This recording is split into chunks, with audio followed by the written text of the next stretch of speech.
Hello and welcome back to my channel. My name is Juanita. This is Juanita's Creative Corner. Today I am going to be talking about 3 tips to help you create a writing routine.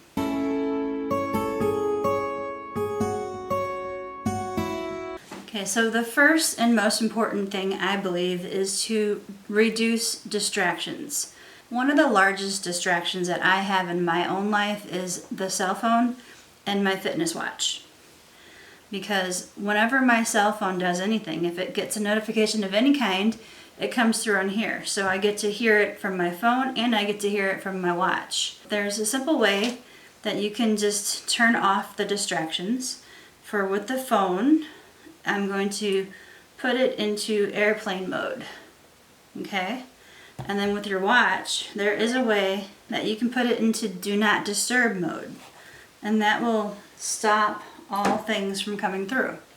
Alright, that seems simple enough, but then whenever you're done, you have to remember to turn everything back on. The second part of the distractions are your family. So sit down with your family, tell them that you want to do this, it's very important to you. You need to go into your computer room, office, whatever space you use, and just tell them, I'm going to be in there writing, just please don't disturb me unless, it's an emergency. So just make sure that your family knows you're trying to do something for yourself. You would really like to not be disturbed for 15 minutes or an hour or however long you want to be writing. My second tip, try to build a ritual around getting down to writing. What I mean by that is to try to create a situation to where you do the same thing every time you sit down to write.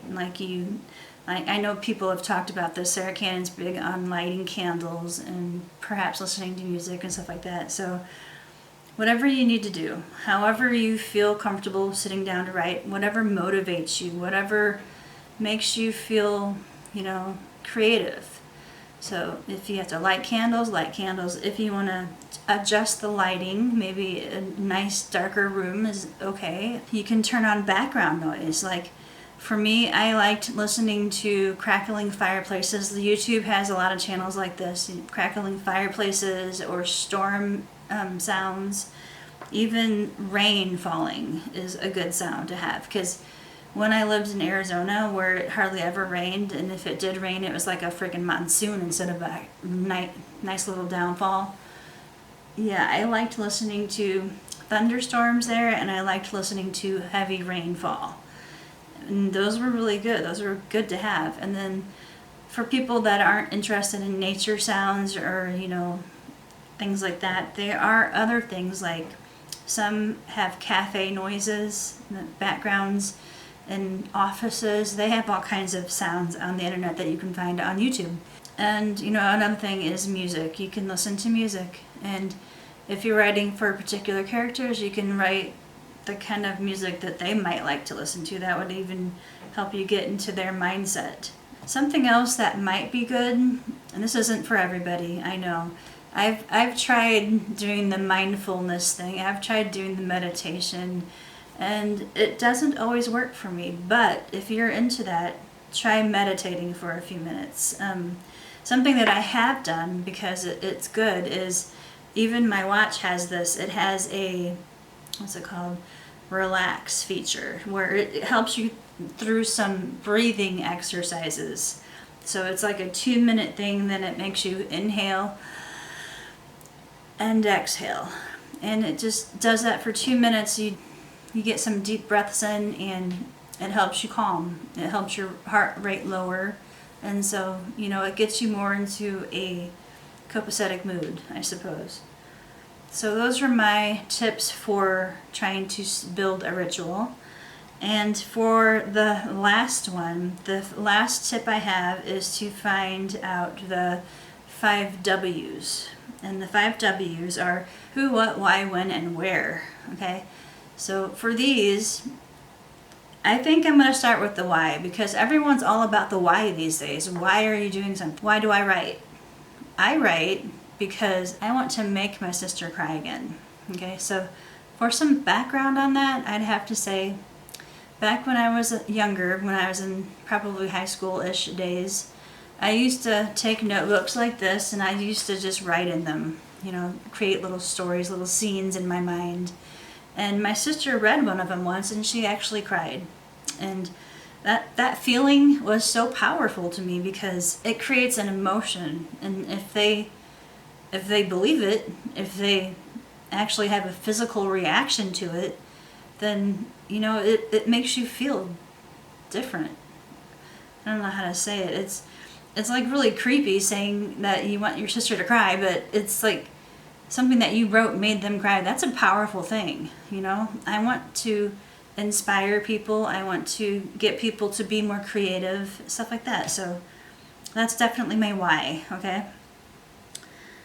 And the who. The who is a little bit different. The who I'm going to associate with the actual characters in the book that I'm writing. So the who would have to be, what character am I writing for? A lot of people break up the characters that they're writing for, especially if it's more than one POV. So that would be something that you would create ahead of time, perhaps. Maybe the night before or the last time that you wrote something, you should write down a little paragraph that will help you to know what you're writing next time. Just like what's coming up. It's kind of like whenever you watch those TV shows back in the day, you know, back when, you know, we didn't have the opportunity to be binging everything. They used to end end a TV show with what's coming next on whatever, and it would tell you what the next episode was about, and then you'd have to wait a whole week to watch it. So, I mean, that's something that would be really good for you to remember. Just write a little paragraph. What's coming up next? What's happening? Where do you see this character going? And, you know, where are they going to be in the next chapter? What are they going to be doing? Who are they going to be with? Things like that. So that's the who. The what is something else I just mentioned, and what's happening to your character. What's going on with them? How are they changing? Because most characters in books, they need to have a beginning, a middle, and an end. So it's not just like carrying through one day, but that character has to change. They have to want something in the beginning. They have to try to strive to achieve that something. And then in the end, they either achieve it or they don't achieve it. And it has to change your character in some way. So that is the what. And then the when and where. I think for this one, I'm going to revert back to you whenever you're writing. Because in this one, you need to figure out when is the best time for you to be writing. Are you more creative and open and, you know, juices are flowing in the morning when you first wake up or in the evening before you go to bed? There's a time when you are the most productive. You need to figure out when that time is, and you need to adhere to it. So where is the location that you will be writing? So for me, I'm in my little office here, and this is where I usually write. However, when I lived in Arizona, I used to always go to the coffee shops there. I used to go to Barnes & Noble because they have little cafes in there. And then I'd also go to Starbucks sometimes. And that all started because I used to go there to do my homework for when I was in school. And yeah, and then I just kind of got used to being there, and it was an atmosphere I enjoyed.